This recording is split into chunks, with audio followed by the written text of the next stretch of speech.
नमस्कार मेरे सभी प्यारे भाइयों को। जो नया बिजनेस स्टार्टअप कर रहे हैं, नया बिजनेस स्टार्टअप करिए, उसके लिए छोटा वाला भी मशीन है हमारे पास।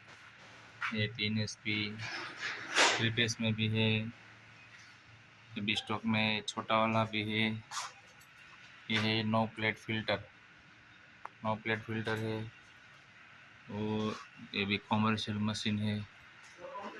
ये भी 3 फेस में है, 3 HP वाला है।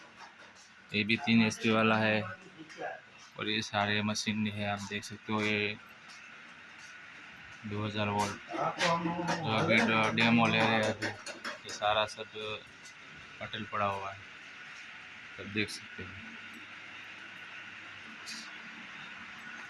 छोटा जो है वो डिलीवरी के लिए जा रहा है अभी। और ये सब ये काम चालू है, सब छोटी बड़ी मशीन की।